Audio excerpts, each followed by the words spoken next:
You may kick it off. You're starting it. You're doing it. Word. What's up, guys, man? Welcome to this episode of No Driving Gloves. We got something really pretty cool for you. This show, three guys that are in the industry that are just, they've set out to make a difference.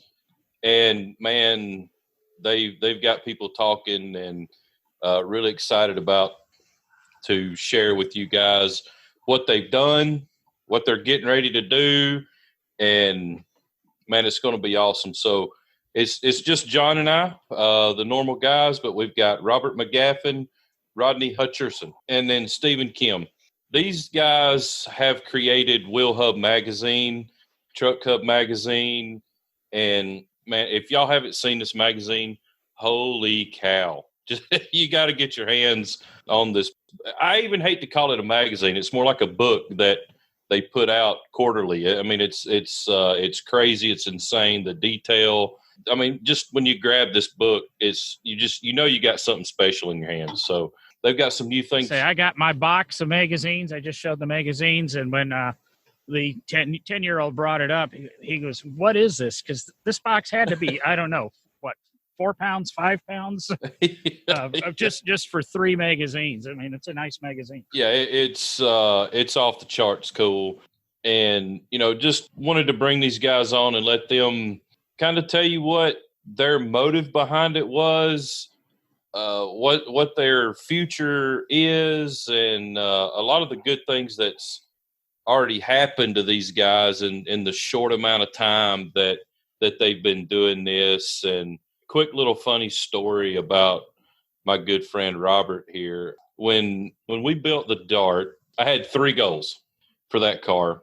And I had never met Robert McGaffin, never talked to Robert McGaffin, didn't even really know what he looked like. All right. So, but I knew that his photography skills were insane. And so my 3 goals for that car was to have a grade 8, Robert to shoot it for one specific magazine that we won't mention. And and all 3 of those things happened. And it was like once Robert shot the Dart, man, me and him just clicked and become really good friends. And the rest is history for that, and you've pretty much shot every car that we've built after that. I think so. Yeah. And I think you've even shot a couple that we built before for other stuff. So, yeah. So anyway, man, I'll let, I guess first question is, I know the answer to it, but I'm going to ask you guys anyway. But so how did all of this just kind of come about? Robert, how did you meet Rodney? Rodney, how did you meet Stephen? I mean, how did all of this just how did this tornado get started, so to speak? So Stephen and I have been working together for probably close to 15 years. And when we were working for the old publisher, he wrote most of the stories that I shot. And in fact, when I built my car, he wrote all the stories and designed the motor for it. And we had a pretty good friendship going on for a long time. And it was probably, 6 years before we actually met face to face. So it was probably, I want to say 6 years ago, Stephen came to me with the idea for this. I was immediately on board because I wanted to do something different.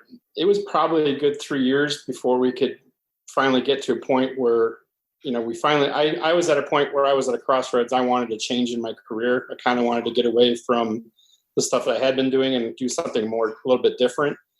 And so about 4 years ago, I called Stephen up and I said, okay, we got to get this thing off the ground. And our hang up was we didn't have a designer. And we have talked to another designer about setting something up, and then something happened and we lost contact. And then in the meantime, Rodney and Stephen had crossed paths. Stephen can take that from there. Yeah, so we had the writing covered, we had the photography covered. We just, but without a really good graphic designer to pull it together, all we had were JPEGs and Word documents, and that's not very interesting to look at. So we looked really long and hard for the right guy to put together. We put some feelers out there, kind of started working with one guy, like Robert mentioned, got a quote from another guy, just about had a heart attack. And so So we went with what we could afford, which wasn't much, and we ended up with Rodney. No, but you gonna let him talk to you like that, Rodney? In all seriousness, I had never met Rodney before, but we worked indirectly. Like, we have a mutual friend named Jeff Cameron. He's got a shop out in Magnolia, Texas, Dooley and Sons, and he had me in there one day. He wanted to put a little, not even a brochure, just a 6x9 almost flyer handout kind of thing for some parts he was selling. So I went out there, took some pictures, put the text together, and he said, I'm going to have my buddy Rodney put this together. And so I knew Rodney did all his t-shirt designs, all the artwork and the logos on that, and I always liked it. Just the way he put that little flyer together, if you want to call it a flyer, I could just tell this is a car guy. Not only is he really talented in terms of the graphic design, I can tell he's a car guy. Just the way he uses the images that he uses, the way he selects them. So I was like, hey, I don't see how it hurts to give Rodney a call. I just called him up one day. He was interested. He said he'd never done a magazine before, and I was like, that's really good, actually. It's not a bad thing. So we met up for lunch one day, just kind of ran some ideas by him, and that's how we started. And then I'm sure Rodney's perspective on that might be a little different, just because. Well, I remember when I talked to him. Actually, I've never talked about Rodney or with Rodney about this since this happened. I got the distinct impression that he thought we were out of our minds a little bit, if not a lot. But interestingly, I think when he went home, I handed him a thumb drive, said, here's some of the images we want to use. Like what me and Robert did is he just has this unbelievably vast portfolio of images. So it's like, hey, let's pick a few cars that we think would look cool. We can't just tell people what we're doing because it's just going to sound crazy to them. Because if you think about how magazines have always been done, at the time, you had about a 70, 80-page magazine. 60% of it was ads, and it was printed on not very nice paper, and the feature articles were 3 or 4 pages long. So compare that to us saying, no, we're going to do something about 160 pages. It's going to be a really nice paper. The feature articles are going to be 20 pages. And we're not going to have any tech articles at all. It's just going to be a whole bunch of nice eye candy, show off what these builders can really do. It sounds a little nutty, so I understand why Rodney probably thought we were out of our minds. And actually, I distinctly remember him saying, so you want to do an IKEA catalog with cars in it. I thought about that for a second. I was like, yeah, not exactly, but it would be closer to an IKEA catalog than a car magazine. So I'll let Rodney take it from here. I've never asked him. I don't know what the thought process was like before. From the time we handed the thumb drive to him, he went back and looked at it, and it kind of went from, hey, can you put this together for us? How much do we need to pay you, to, hey, I like what you're doing. I actually want to be a part of this thing. Yeah. Wow. What a handoff. The one question Stephen asked me was, do you have any, well, I asked, you're going to do a print magazine in the age of digital. So does that make any sense? And he asked me, do you have any digital subscriptions? And I said, yes, I do. And I won't mention which one it is. It's a magazine that recently is no longer with us. And he says, do you look at it? And I thought for a second, and I said, no, I've looked at it one time, and I don't like the swiping. It doesn't work in a magazine format for me. Unless you're on a computer and you can't swipe and pull on a computer, the screen's not big enough to really look at the content that you want. So that was my first reaction. And then after going home and looking at all of Robert's groovy images, playing with it a little bit, because my degree is actually in graphic design, but I was a custom painter for 25 years. So I was kind of going back to the beginning to even do all this again. Well, and then the other thing they told me was, we want to do 20-page features. And I thought, you've lost your mind. You can't do 20 pages on one car.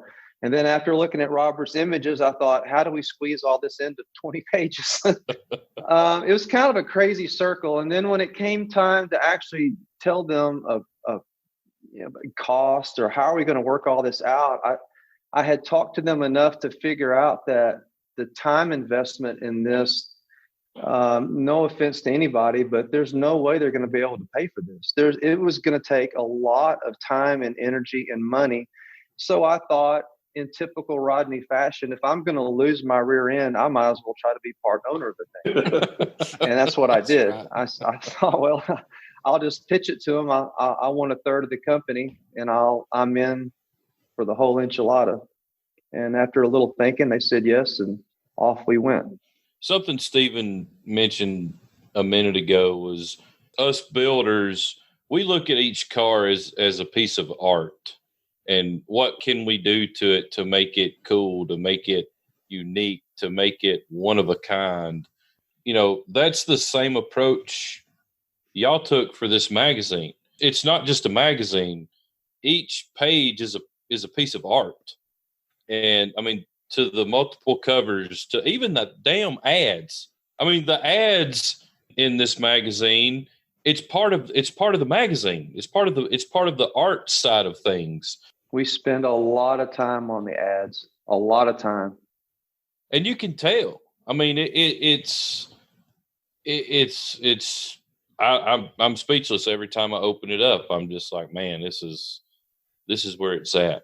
You know, this is where. Yeah. No, Will, you bring up a great point that kind of segued into what Robert just said. I mean, we were in for a long time, a very unusual situation where, you know, the builds just kept getting better and better and better. Every year you go to SEMA or you go to Detroit, and just the caliber of cars just keep getting better and better. Yet how they were presented in the media gets worse and worse and worse. So we already talked about the shortcomings on the print side, but then on the digital side too. I was talking to Alan Johnson the other day. He's all, yeah, I mean, anyone can throw their car up on Instagram, but you know, when I was growing up, I wanted to be in the magazines. I wanted to be on the cover. That's what you aspired to do. And it doesn't look 2 seconds at Instagram. You know, and it's so hard to tell the difference between a Riddler car, a grade 8 car, and a 10-footer online. It just doesn't translate. I try to put myself in the shoes of a builder. It's like, hey, I got 5,000-6,000 hours into this thing. It's doing pretty well. It's winning some awards. Now's my time for my 15 minutes of fame. I need to find that next customer. And then, sure, it's great to get pictures of your cars online or an article, even if it is just 3 or 4 pages. But I'd have to think that takes the wind out of your sails, especially when what most people are looking at, they can't tell it apart from the 10-footer, even though it's a million times nicer. All we're trying to do is just show what you guys are doing. Just present your cars in a way that does justice to them, and that's it. Our job is really simple. Well, as a car guy, I wanted, I thought when I used to anxiously wait by the mailbox for, I guess I could just say Trucking Magazine and Carcraft Magazine and Rod and Custom, when all those magazines used to come, the one thing that I hated after I looked at them was, and they were great magazines, but because they were only 70 or 80 pages long or 90 pages, however long they were at the time, you really didn't get a full look at the car. You saw a little picture of part of the interior. You saw a little tidbit of the engine. Sometimes, and they had to pick and choose. In their defense, they didn't have the real estate to really show you the car 360 degrees. When I started laying out the magazine, again, because of Robert's images and because Stephen's going to write about all of it and tell you about all of it, I thought you should be able to see as much as the car is humanly possible in 18 or 20 pages. So my hope is that after you look at a feature in WheelHub, you feel like you really know that car pretty well. And at least some of the really neat details that you guys kill yourselves over, you're able to see in those layouts. And I hope that comes through. That's our objective. Oh, absolutely. It is, it's frustrating as a builder when, I'm going to use the shifter on the 42 truck that we built. I mean, if that truck wouldn't have been featured in WheelHub, nobody would have known that was a shotgun shell, in the middle of that shifter. And Robert's amazing. He don't even have to ask you. It's like he knows about every car that's ever been built, and he knows what's different and what ain't different. And it's like he just he gravitates to the little cool things that you dreamed of and built on a car, and you see the images that he captures, and it's just like, man, it's mind blowing that he can really capture what's really there. Well, how long did we spend on the Dart? And how many pictures did end up getting in there? You know what I mean? Yeah, I mean it's from my end, it's frustrating because I'll spend the time, because my philosophy is, when I'm with a car, I may never be able to get another chance at that car, and so I'm going to utilize the time I have, and I ask a lot of questions, and I ask a lot, look at it over before I start shooting, and I'm very detailed oriented when it comes to the design of the car. I find how different parts and pieces work together and try to get little shapes and kind of graphics out of the car too, a little bit of designs out of it that I can pull along with the whole car. And I've gotten myself in trouble early on with time management because I spent so much time on details, I forgot to shoot the rest of the car. And that was kind of the same thing with the Dart. I mean, we spent about a day and a half shooting that thing, and I knew I wouldn't have another opportunity at it. And so that was my main reason. And then when it gets whittled down from like 100 pictures down to like 10, and then they don't use the best ones. So that's always been frustrating. So having a chance to like really, I guess, have our own control over it. And thank God, I mean, Rodney's got such a great eye too, because I mean, I think I can count on one hand how many times I've requested a different image. I mean, he usually gets it right off the bat with image selections. So there is no, worry. We all can kind of like, I don't know if John knows this, but I'm in Wisconsin and they're in Texas. Usually if we have an idea or something, it's just a text or an email away and we can get business done within a couple seconds. So that's kind of how I look at things. I want to capture what you guys have done, because after seeing the truck, and especially when I saw that in bare steel and all the stuff you guys have done, and it's frustrating sometimes as a photographer who, I mean, I really obviously care about this stuff. If I'm want to show the best of what you guys can do, kind of what our big philosophy is, the bar that's been raised over the last few years has just been incredible, and it keeps going higher and higher. So whatever we can do as the media source to help promote that for you guys, or at least show people what you guys are capable of.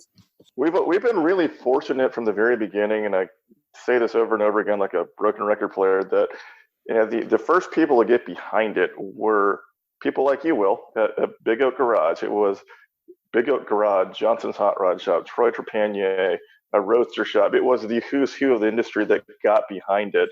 And that's helped us out tremendously, and we'll always be grateful for that. So we appreciate you and everyone else that got behind it from the very beginning.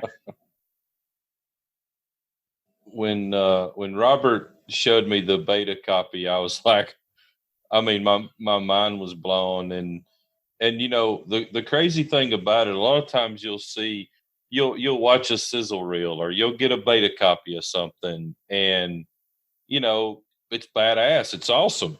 But when the real thing comes out, it's like wah wah wah wah. It's like seeing the concept car and then the production car comes out.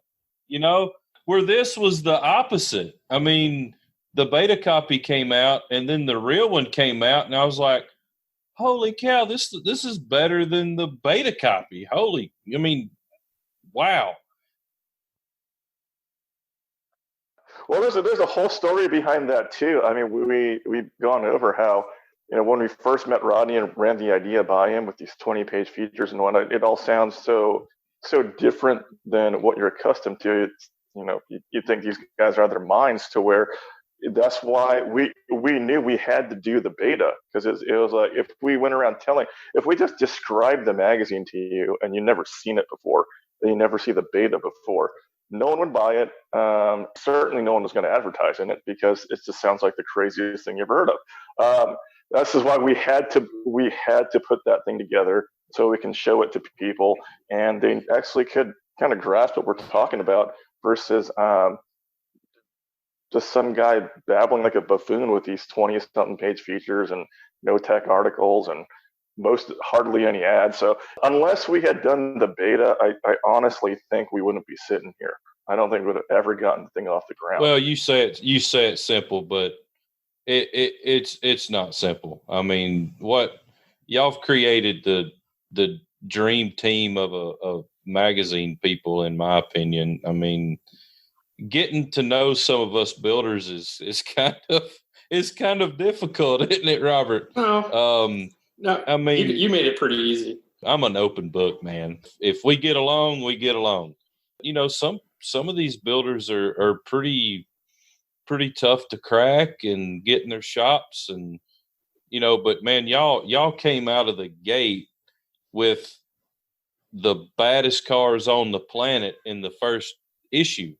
That goes back to the hard work that you guys put in before y'all even created this. Y'all have a hard job too. Of crap, Robert flies all over the freaking country shooting cars, and this day and age, that's not easy to do. I mean, you were in Atlanta not long ago during all this COVID stuff.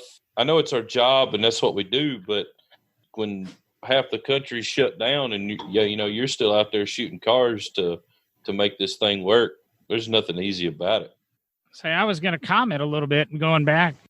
I restored cars, so I don't build cars, and it's still a goal to get into a magazine. And what you guys have done in just a very, very short period of time, I think, is just phenomenal. You've put out this great magazine, thumbing through it and reading through it. It's probably not good, but the ads blend with the photography. I mean, everything about the magazine's quality, and you've created something that I think just about everybody in the industry aspires to be in. I mean, with WheelHub, and obviously it got to a point that you've expanded into the two other publications. It's just, like Will said, it's kind of amazing that you guys just happen to be the right mix for the cocktail that has put a magazine that's desirable, that people are willing to spend a couple of extra dollars on because of the quality in this day of digital. It seems odd, it seems crazy until you actually get one of the magazines in your hand and you go through it, and you don't find yourself. A lot of times when I read print things, I'm trying to two finger or whatever, blow it up like I do on my iPad. And your magazine, the photography is good enough that I went through all 3 issues the other day and didn't find myself doing that once. And usually just mentally I'll do it, and I don't know. It's just being spoiled. So I tell everybody, as long as you hold the magazine, the battery will never go dead in it. That's right. I don't think you could have sold a magazine, in 2017, 2018 to anybody, a new magazine concept, unless you did something and proved that you were going to be different. I mean, you're producing a book every 4 months or every 3 months. Let me do my math correctly. And it's a solid book. And if you would have went around and said, I'm going to do these 20-page features, and I'm going to be thinking of, something from a museum named magazine publishing company, how they just keep getting smaller and smaller and smaller. And, you've got 48 pages of ads in a 60-page magazine. Yeah, I think you're right. Like I said, you guys got it right. You marketed it right.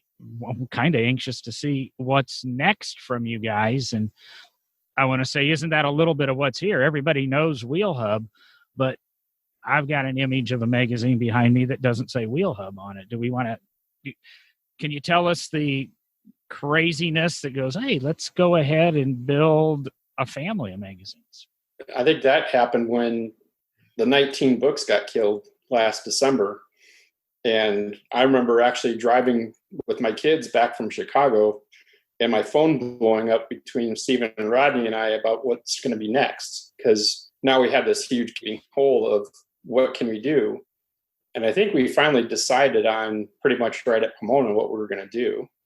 Robert and Rodney can tell you this, but there are things that I'm always kicking around in my head that I'll kick around for a long time before I ever, I want to have the idea really refined and figured out before and present all the information I need to present to them so that we can all make an informed decision before we even start talking about it. So from the very beginning, in my mind, WheelHub was step one. Is okay, we get that out. It kind of covers a broad segment of the market. We'll make sure we can do one of them right and prove out the concept. And from there, the world's our oyster. We can go in any direction we want. Last December, 19 magazines went away at the same time. Then we started having some more serious discussions about, okay, well, what should we do next year? We started talking about it. We hadn't settled on anything. The day after, or actually the day the Roadster Show finished back in January, and we, packed up our booth and we're at dinner. We talked about it quite a bit. We couldn't really agree on anything. Me and Robert and Rodney, we all had kind of different ideas, and we somewhat agreed on some of them, didn't agree on other ones, and then we adamantly disagreed on some other ones. But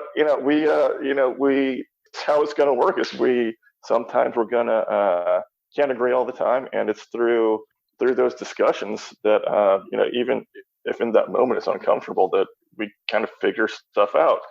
After the show ended, that's when we decided on doing trucks. I mean, I think me and Robert we just wanted to do something. It was to me, it was less about, okay, what particular genre do we go after? I just wanted to do what made the most sense, had a lot of market viability, and whatever presented the best opportunity, and make that successful. Give credit to Rodney; he was very, he wanted to do a truck magazine from the very beginning. As we talked about it, the more we thought about it, we eventually decided, okay, that might be our best opportunity and what makes the most sense. Not long after we got back from Pomona, we decided, okay, let's move forward with the truck magazine. It came together pretty quick. That being said, I'll turn it over to Rodney now. I see TruckHub in a lot of ways as his baby. He wanted to do the truck book from the very beginning. He never wavered from that, and that's what we eventually ended up doing. So I'll let him talk about that. Editor's note, I drove a slammed 1980 Chevy truck to high school, and I still own it to this day. This guy did too. Yep. I had an 83 Blazer 2-wheel drive, K5, slammed on the ground, full size. Still got it. The first place I drove my truck completed was my prom. It was pretty cool. No, the truck deal, that's a pretty hot market. And I've got a lot of friends that have trucks and are into trucks and trucks only. It's really sort of as you probably know, a little bit of a cultish thing on some level. So I kept thinking that, first of all, I appreciate the competition just kind of going away on its own. That was very helpful to our cause. I mean, I hate that all those people were negatively affected, but for us personally, it was a golden opportunity.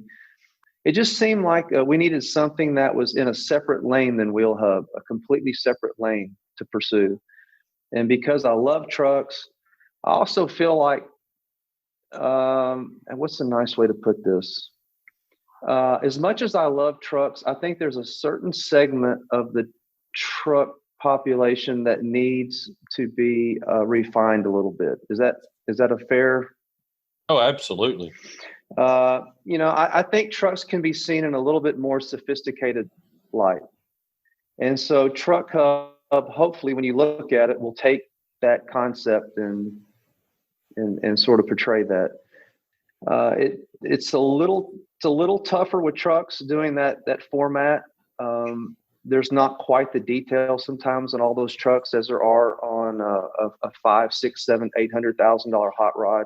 And again, Robert does a great job of photographing all the details. But anyway, that's the goal, is to take trucks, make them look a little more sophisticated. Do the same thing with WheelHub. You can after you've looked at a feature, you can feel like you've seen the entire vehicle, engine, interior, the details, the bodywork, the stance, a couple overalls, and you can get a good feel for that vehicle after you've looked at feature in TruckHub. So hopefully the other thing about WheelHub and TruckHub that I struggle with personally, laying all that stuff out. So if it was up to me, all of our magazines would look much more contemporary than they do, because really I look more at architectural magazines when we started all this than I did car magazines. But you know, I'm from Pasadena, Texas. I'm just a redneck at heart, and a lot of my hot rod buddies are just rednecks.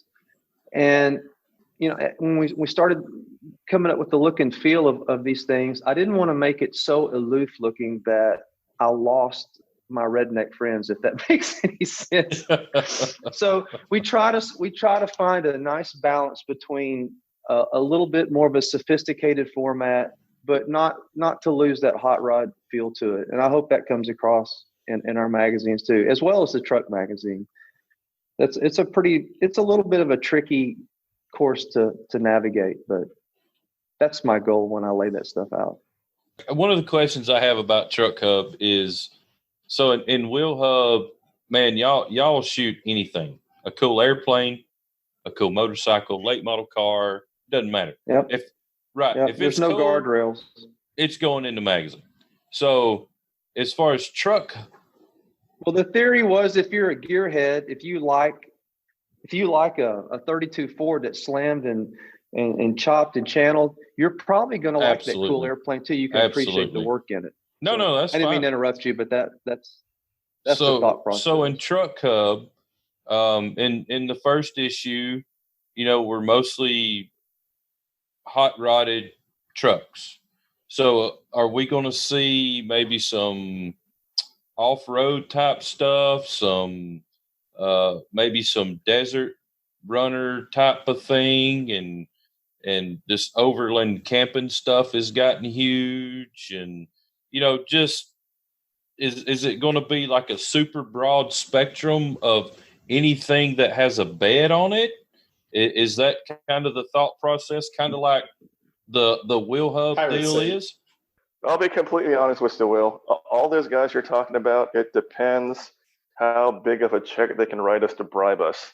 So we'll consider everything. But no, in all seriousness, I think it is a bit of a moving target. I'll let Rodney and Robert chime in because, again, we're three car guys, but we all got different tastes. So, yeah, the first issue had a bunch of hot rod style trucks. Personally, that's what I like. Yep. Again, nothing wrong with the newer trucks. They can be cool. But to me, if a square body Chevy was the newest we got, I'd be completely fine with that. That being said, you know, we got that killer 96 dually in the first issue that Mike Barcia built. That's an awesome truck. There you go. I can't, you know, I have to remind myself that I can't be that narrow-minded. So I think it's open-ended, but I'll let the other two guys chime in. I think it's going to be pretty much kind of the same way WheelHub is, kind of anything goes. I guess within reason for the most part. Right. I mean, I have obviously it's got to be badass. Number one, it's got to be over the top killer. But I mean, we like in WheelHub, we try to do some kind of somewhat of a different take on our car review sometimes. I mean, we've had George Poteet's GT in it. We've had the Rolls Royce in the first issue, and we want to do a lot. We want to do some more of that stuff. In fact, we had a yacht, but like you were saying, the overlanding. Will I actually follow a landscape photographer that's taken to Colorado and converted it for his overlanding for when he goes do his landscape photos. So I've been in talks with him about doing kind of a review / overland kind of story on that truck and him. And I think there's definitely broad market. I don't think it's just going to be hot rods. It could be a restored vehicle. It could be, I mean, it's just going to have to be something that's, like you said, it's got to be really cool, or has a good story, or all the above. Yep. Me personally, I mean, I like just about everything. So it really doesn't matter. Almost anything with a motor for me will work.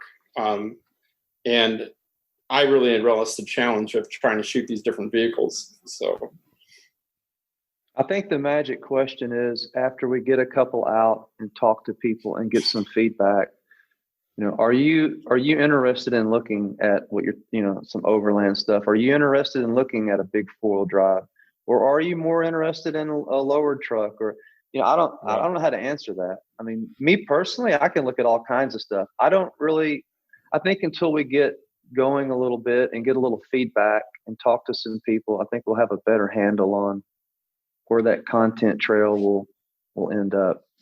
WheelHub, I feel strangely more confident with going all over the map because we just threw the guardrails off everything right from the beginning. The truck deal, we're going to have to branch out some, but I'd like to get a little feedback from the readers, the people that are looking at it, and see where, ultimately someone has to be interested in it and in the content, or you're not just doing any pissing good. in the wind. Yeah, I don't want to be different just to say we're different. I want people to be interested in what we. It's easy to be different. It's easy to be cool. It's hard to be different and cool. Well, speaking of that, Will, as someone who's got your finger on the pulse of the industry, you build a lot of cool cars and trucks. What do you want to see? Personally, I would like to see anything with a pickup. Right. Man, there's Thanks for narrowing it down, Will. I'm going to elaborate a little bit. I'm not a four-wheel drive guy. I never have been. I'm not going to say I never will be. I like this overland camping thing that's kind of hitting the market really hard right now. I mean, some of the stuff these guys are coming up with is really cool. I like the guys that take a brand new Chevrolet truck off the showroom floor, or Ford truck, Dodge truck, whatever, it doesn't matter, and bag, and I hate this term, body drop or channel, and put them right on the ground with these big wheels. I mean, will I ever build me one like that? Seriously, probably never will. But I enjoy looking at that. And man, what kind of, we build super crazy expensive hot rods, but who goes and buys a brand new Chevrolet dually and cuts the floor pans out of the thing? I mean, I think that's cool. I think there's a lot of young guys out there that are building later model trucks that really have a good eye for detail, and making these trucks look insane and looking badass. And so I can kind of see it going a lot of different directions and getting a lot of good feedback, just like the dually you guys have in the first one. I mean, that truck is super, super nice. But some stuff along that lines, and these kids that are taking these diesel trucks and putting 26-inch wheels and mud tires, I cannot stand it. I can't stand it. But there's a huge following there. I mean, go to SEMA. Good Lord, how many jacked up trucks with 26-inch wheels and mud tires do you see? Granted, they may. And lots and lots and lots of money. They may not have a front drive shaft, but they look cool. Yeah. I've played and paid attention to mini trucks going back to probably 85, 86, after high school. A little bit different than what you feature. I had a 90 Isuzu Pup, and I graduated in 90. Convertible, custom paint job, Corvette motor, all of that. So I even understand a little bit of the truck things. And first thing about TruckHub, what I think the great thing about it is, I've seen, it's kind of more at the tail end, but I've kind of seen the height of the mini trucks and them go away, and the little vans go away, the Astro vans and things. And they've always existed in the background. And when you told me TruckHub, and Will told me about TruckHub a couple of months ago and coming, and I'm interested in seeing it because you did such a nice job with WheelHub, but I'm thinking of Mini Truckin' and Truckin' Magazine and that. And you guys have, not only updated or, created this magazine, you've kind of updated all of that thinking. And it's a great, it's just, this magazine could potentially maybe wake up some of the truck people out there.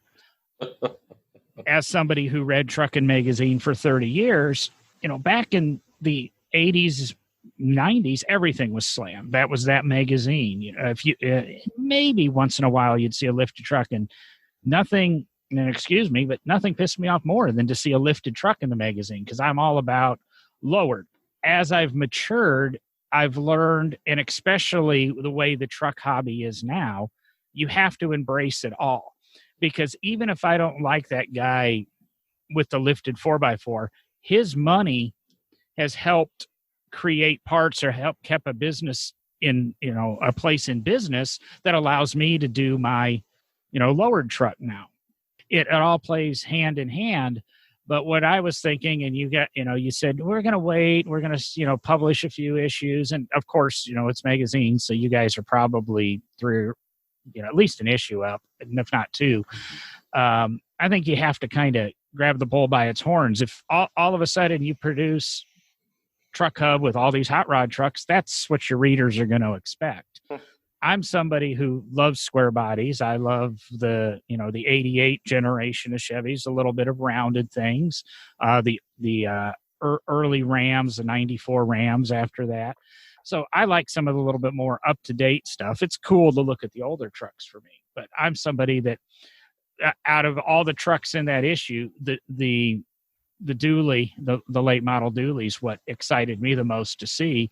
And I think, you know, when I'm going to be honest, I'm going to stick this episode and promote it in some of the mini truck groups that I'm in. And there's always an argument over what's a mini truck. And a lot of guys have full-size trucks, and a lot of guys have lifted trucks. And what is the mini truck thing? I think the consensus of the group there, mini trucks, they figured it's kind of a lifestyle. And that's what I think the magazine can embrace, is the lifestyle of trucking, the lowered trucks, you know, static drops. I love static drops. I'm not a big bag guy. I'm not a big hydraulic guy. I like static drops, but that again's me. But it's just, if you're into it, you've got to learn to embrace everything in today's world, or otherwise it's an all or nothing deal. And I think that's really, you know, that's the thing with trucks. There's always going to be hot rods. There's always going to be, just the only thing I ask that you don't start publishing is those stupid trucks that are all lifted in the front, slammed in the back type things. Oh, don't even get me started. So I've always said that we have failed a generation when the back bumper is lower than the front bumper. Where did we go wrong? Somewhere along the lines, we have failed these people. And that's because spindles are $235 and drop blocks are $20. I know. If it's a 49 Merc, 50 I'm Merc, okay. I'm okay. The back bumper can be lower than the front bumper. Even a 36 Ford 3-window kind of custom style. I get it. But a new Chevrolet truck, what is wrong with these guys? Well, you know, I'm glad that everybody finds their little thing that they like. I was brought up in the generation where a lowered vehicle should have a hot rod rake to it. That's just it. The front bumper should be lower than the back bumper. It's just the way I think. And you can't change my mind. I won't hate you if you don't agree with me, but you can't change my mind on it. I'm with you 100%. I want to talk to you about your other magazine, but before we get there, you know, I like to, you know, say you can follow No Driving Gloves on Facebook, check out our website, Instagram, you know, everything's linked through the website, www.nodrivinggloves.com. We just announced, and I don't have the number in front of me, but we now have a phone number for feedback and comments. It's 802 something. I got to find it here. But while I look up our number for feedback, do one of you want to give a little highlight of where do I go to get my TruckHub? Where do I go to get my WheelHub? And where do I go to get MustangHub? Sure. For WheelHub, our website is WheelHub Mag, M-A-G, short for magazine.com.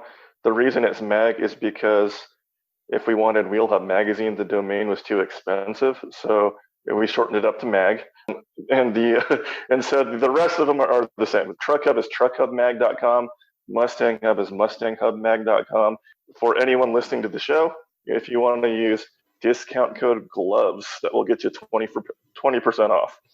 Nice. And if you're in the Alabama area, you can always stop by Big Oak Garage and pick up Scott Pete. That's right. And also, man, these guys are on Instagram. They're on Facebook, WheelHub, TruckHub. They're always posting cool stuff.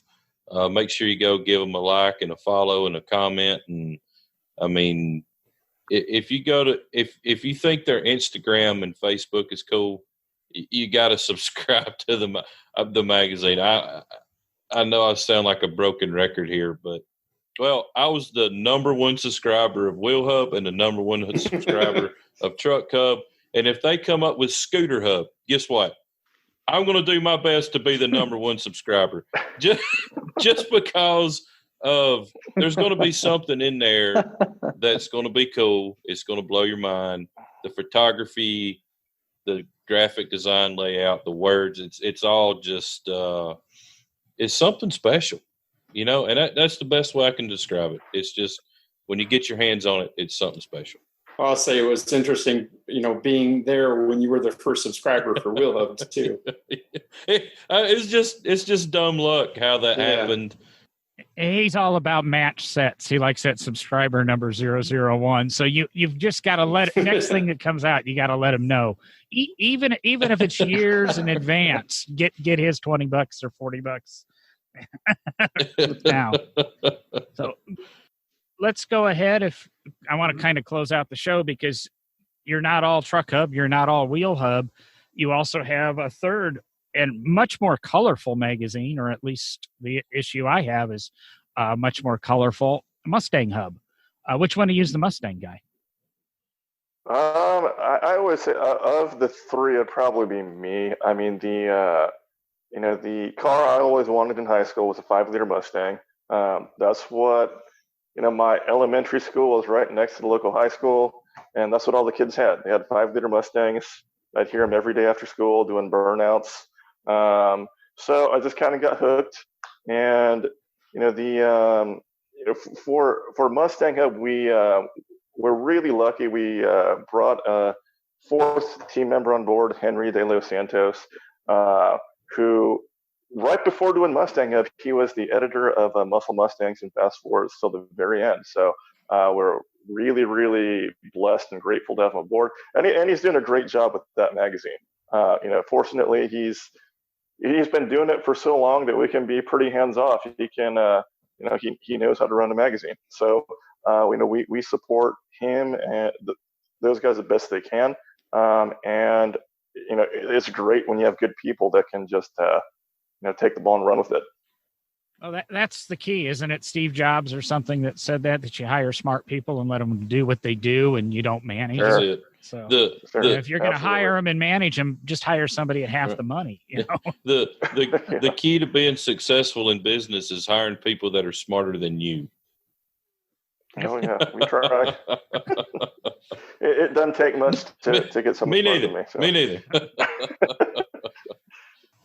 In the spirit of Derek, when do we get to see Zamboni Hub? Zamboni. Yeah, because he would ask. Yes. Oh, no. Zamboni. No, so with that, and the regular listeners understand why we want the Zamboni Hub magazine with our what was it, blueprint engine tube frame. I want to thank Stephen, Robert, and Rodney for reaching out, asking to be on the podcast, wanting us to help introduce TruckHub to the world. Again, we mentioned MustangHub, we mentioned WheelHub, and everything's at TruckHub everything magazine name mag.com. Check that out and subscribe. I think they said there's a promo code gloves to get 20% off. So I want to thank everybody for listening. And any closing words from any of you, or? Well, first, I really appreciate you having us on the show. It's a lot of fun. If I could close out with one thing that we kind of forgot to mention was, I think beyond anything, obviously we love cars, we love trucks, we want people to enjoy them. But for me, all along, the real reason for doing this in a much larger context is, no one's got to build a hot rod. You need your daily driver, you need your grocery getter, No one's got to build a hot rod. No one's got to build a motor. It's play money. No one's got to do it. So we're all very blessed to be a part of this industry and to get to do what we love for a living. And, we just want to do what we can to keep people excited about building hot rods. If someone picks up WheelHub or TruckHub or MustangHub or any other hub that we do, they look at it and go, hey, that's really cool. It makes me want to go in the garage and work on my car. It makes me want to order up parts. It makes me want to take my car out to Big Oak Garage and become a really big check. That's what we want. We just want to keep this thing going. So whatever we can do to contribute to that, we're just, with the skill sets that we have, this is about the best way we can contribute. So that's all we want to do is contribute to the cause, keep this thing going, pass the torch to the next generation, get young people excited about building hot rods. Well, I think for me, I think you can tell just by listening to what we've all said, we're all very passionate about what we're doing. We're very passionate about the industry. And for me, I wanted to challenge myself and push myself photographically. And I felt like I wasn't getting to that point. And then when Steven and I talked about putting WheelHub together, my first thing was we want commercial quality work. We want to try to push the envelope with that as much as we could. And to be honest, I felt like I've done some of the best work I've done in a long time. So I get excited and get passionate about when I go out on a shoot. I really want to do the best I can possibly do on it. And I think it comes through between the words that Steven writes and how Rodney puts it together. You can tell that we're very passionate about what we're doing. And it's been very rewarding. I can't get on that, so I don't know what Yeah, they're the right. Well, you visual communications. Right, that's my skill set. Yes. Yes. Hey, Ronnie writes a pretty good fair amount too. So Yeah. Rodney's actually, for a hillbilly, he's a pretty good writer. I mean, not compared to a normal non-hillbilly, but for a hillbilly, he's pretty good. Thank you, I think. Guys, huge congratulations on the success that you guys have created for yourself in the short amount of time that you guys have done it in. And man, I know there's big things on the horizon for you, and just the little things like the Grand National Roadster Show deal that y'all got to do this year. And that's just going to continue to grow.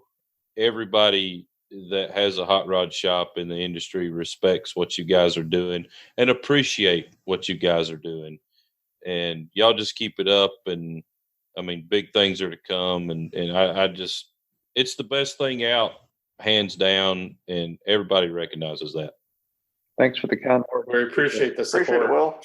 So, And yeah, thank you, Will. Thank you, John, for having us on. Appreciate everything. well, hopefully we can have you guys back on when, I'd like to get you guys back on. I felt like we just kind of scratched the surface a little bit.